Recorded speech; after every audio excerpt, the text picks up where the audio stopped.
Welcome back to our channel दोस्तों। मेरा नाम अली हैदर है। मेरा नाम आमिर है। दोस्तों महाभारत का 174 एपिसोड है भाई। देखते हैं अभी लास्ट में शायद अभिमन्यु की एंट्री थी, अर्जुन का बेटा। भाई साहब यंग लग रहा था और कृष्णा जी साथ थे।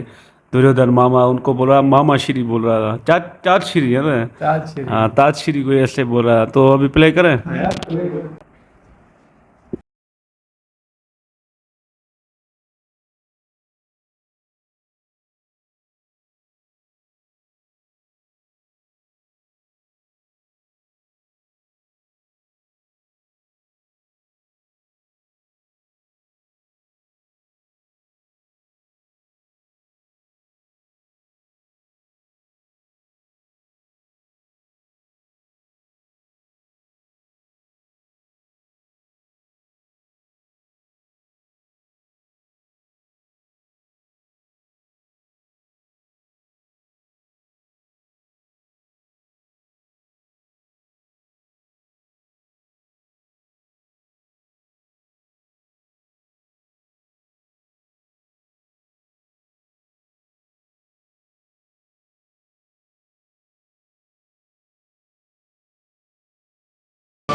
तुम्हारे बारे में समाचार सुनता रहता था, परंतु तुम्हारा मुख देखे बिना मेरी आंखों का जल सूख गया था।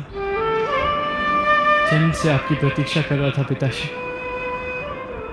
अब सदैव आपके साथ रहकर आपकी सेवा करूंगा मैं।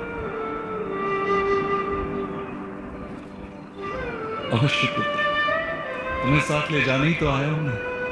इतनी अद्भुत धनुर्विद्या कहां से सीखी तुमने? माता कहती है मोर के अंडे श्वेत या पीले ही होते हैं, किंतु फिर भी मोर का बाल सभी रंग लेकर जन्मता है। आपका पुत्र हूं, आप ही की कला लेकर जन्मा हूं।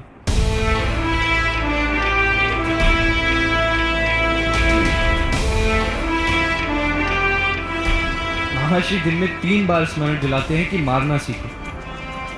तुम्हारे पिता के शत्रुओं को मारने में ही तुम्हारा धर्म है। और माता दिन में 3 बार कहती हैं कि मरना सीखो। ज्येष्ठ माता के अपमान का प्रतिशोध लेते हुए मरने में ही तुम्हारा धर्म है। मैं जानता था कि तुम्हारे मामा श्री बुद्धिमान हैं और तुम्हारी माता मूर्ख है। तुम क्यों मरोगे पुत्र?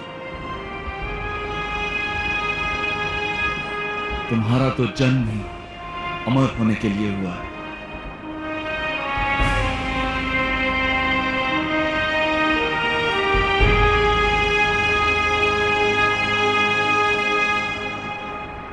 कहाँ है तुम्हारी माता और मामा श्री कहाँ है? माता अपने कक्ष में है और मामा श्री द्वंद विद्या के भवन में। ताज श्री दुर्योधन पधारे हैं।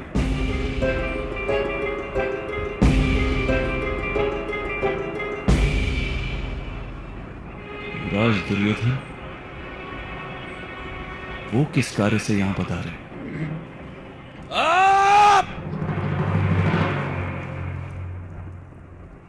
क्षमा कर दीजिए मुझे गुरुदेव, क्षमा कर दीजिए मुझे। इसकी भी धुलाई कह दी ना। मेरा मन भटक रहा है। संसार में चारों ओर केवल मुझे शत्रु दिखाई देते हैं।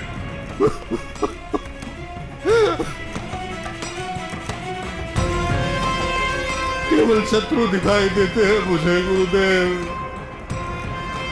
जीवन में अब कोई आनंद नहीं है मेरे लिए।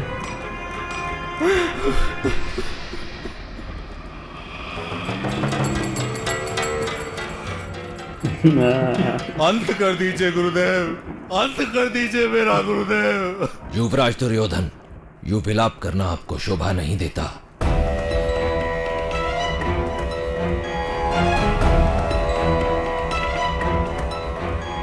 गुरुदेव, आप जानते हैं रात्रि के अंधकार से भी अधिक भय लगता है ग्रहण समय के अंधकार से।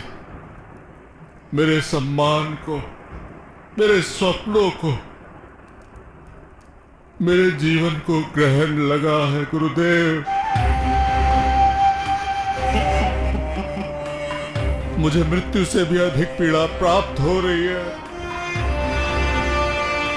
राहु केतु के भांति वो पांडव मेरे जीवन के सारे सुखों को निगल गए गुरुदेव, सारे सुखों को निगल गए।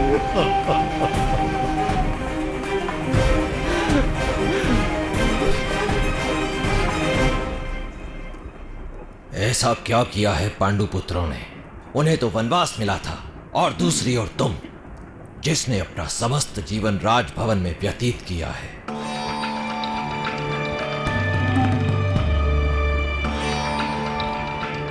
वनवास गुरुदेव,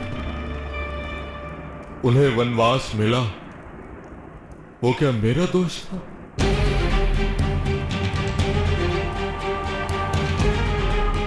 ना वे द्यूत खेलते,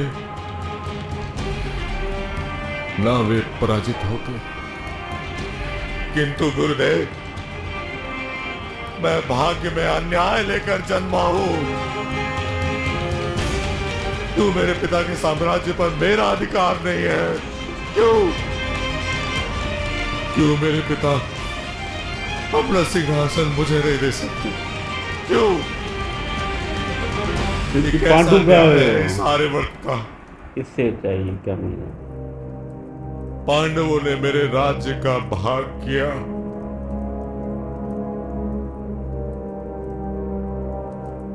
जिस कन्या से मेरा विवाह होने वाला था उस कन्या का अपहरण किया उन पांडवों ने।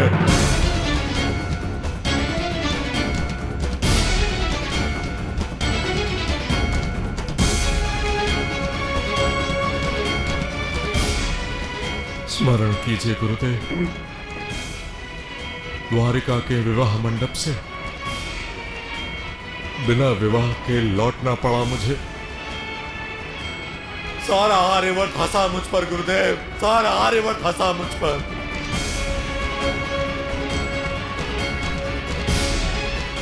गुरुदेव, मैं आपको दोष नहीं दे रहा हूं, किंतु ये पांडु के पुत्र जीवन भर किस प्रकार मेरा अपमान करते आए हैं,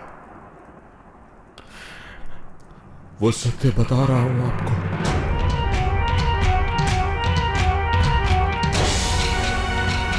अभी ये पांडव सारे आर्यवर्त को एकत्र कर रहे हैं मेरे विरुद्ध, मुझसे युद्ध करने के लिए। क्या दोष है मेरा? क्या अपराध है मेरा गुरुदेव? भरी सभा में किसी स्त्री का वस्त्र हरण करना क्या आपके लिए अपराध नहीं है भ्राता दुर्योधन?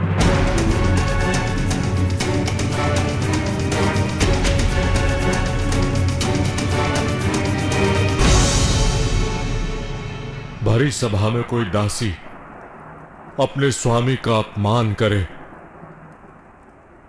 तो उसे दंड देना अपराध किस प्रकार माना जा सकता है वासुदेव? हाँ, यदि दंड अति कठोर प्रतीत हो रहा है तो मैं क्षमा मांग लेता हूं, प्रायश्चित कर लूंगा मैं।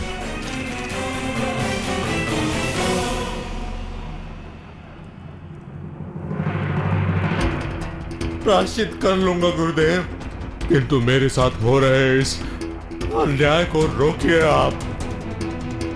गुरुदेव, यदि युद्ध हुआ तो मुझे भी उसका प्रतिकार करना ही होगा। कुरुवंश की सारी संपत्ति नष्ट हो जाएगी। गुरुदेव, केवल आप ही हैं जो इस युद्ध को रोक सकते हैं। मैं डरता है युद्ध से। मैं भला क्या कर सकता हूं युवराज दुर्योधन?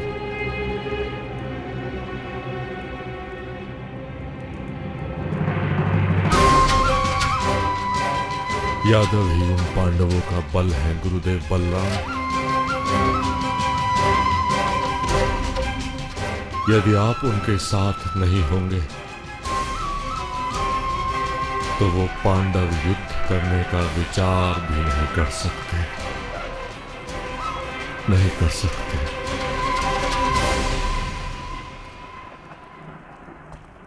तो इस हरामी यही चाल है कि ये हमारे साथ हो जाए, उनका साथ ना दे। कमीना अभी तक रो रहा है कि मेरे साथ अन्याय। तुम्हारे साथ अन्याय कैसा हुआ है भाई? तुमने ही तो सबके साथ जुल्म किया है। जो बेचारे बचपन से ही तरस रहे थे अपने माँ बाप का प्यार पाने के लिए, उनको घर भी तुमने नहीं दिया, निकाल दिया। उनको जहर देते थे बचपन में, और उनकी पत्नी का तुमने सबके सामने इंसल्ट की, जो कोई भी नहीं कर सकता। और कहता है कि मेरे ही इंसल्ट किया। एक बार पानी में गिरा रहा ना कमीना, तो ये उस बात को याद दिला रहा है और हमदर्दी पाने के लिए इस तरह ड्रामा कर रहा है। लेकिन कृष्णा जी ने सही बोला, भाई तूने जो किया है तुझे सजा मिलेगी। और कमीना फिर से पलट गया, नहीं मैं क्षमा मांगता हूँ, क्षमा चाहता है। भाई बड़े हराम, ये कैसे इसका ये वाला जो हम रंग देख रहे हैं ना भाई, गुरुजी के पैरों में गिर गया, इतने ढोंग कर रहा है, रोक के दिखा रहा है गुरुजी मेरे साथ आ जाओ, तभी वो नहीं लड़ सकते मुझसे भाई, नहीं लड़ेंगे। और वो सारे देश के जो भी बड़े बड़े लीडर हैं उनको जमा कर रहे हैं भाई, इकट्ठा कर रहे हैं कि भाई ये मुझसे अभी बड़ा युद्ध करेंगे, मुझे बचा लो। भाई बड़े हरामी हो, जब तुम लड़ते हो तो तब ठीक है, अभी वो इकट्ठे कर रहे हैं सारे बड़े लीडर। तो अभी ये जो दुर्योधन का मैंने रूप देखा है ना, ये तो डरपोक वाला था भाई, पहले तो बड़ा हरामी था, सारी जिंदगी उनको भाईचारों को जलील करते रहे, ठोकर मारते रहा। अभी कृष्णा जी ने बोला ना 13 वर्ष, गुरुजी ने बोला 13 वर्ष उनको तो तुमने निकाल दिया, तुम सुख में बैठे हो हरामी, तुम्हें क्या दिक्कत है? नहीं भाई ऐसा नहीं वैसा नहीं हरामी, हम तुमको जानते हैं, बड़े गहरे से हम तुमको गहराई से जानते हैं, तुम कितने हरामी हो। शकुनी रो रहा है, मूंछों को ताव दे रहा है। ये अधर्मी की टोली है ना, इसको तो परवाह ही नहीं है। ये तो अधर्म करेंगे ना, इनके लिए ना वो धर्म है भाई। साले बड़े हरामी। आज तो दुर्योधन का ये भी मैंने रूप देख लिया, गिरगिट की तरह ये रंग बदल रहा है। छोड़ दे उसको, मार मार कर गुरुजी ने भुरता बना दिया। ये बड़ा अपने आप को समझता है मैं बड़ा गधा का चैंपियन हूँ। आज गुरुजी ने इसको जो है ना मारा है, डंडे देकर ऐसा मारा है, पैरों में गिरा है। पहली मर्तबा मैंने देखा है नाक रगड़ रहा है, ये मुझे दिल को ठंडक हुई। अधर्मियों को फर्स्ट टाइम मैंने देखा है ना नाक रगड़ रहा है। शकुनी मामा भी है ना, उसकी भी सांसें अटक गई है, वो भी चुप हो रहा, आंखें ऐसे बंद कर रहा है ना, जैसे कृष्णा जी ने बोला तो आंखें उसकी भी फटी रह गई। हाँ यार, ये नया नाटक शुरू किया है दुर्योधन ने भाई, मैं भी इसके चाल से वाकिफ हूँ। ये शकुनी मूंछों को ताव दे रहा है बैठ के। दोस्तों ये था एपिसोड 174। मिलते हैं नेक्स्ट पार्ट में। थैंक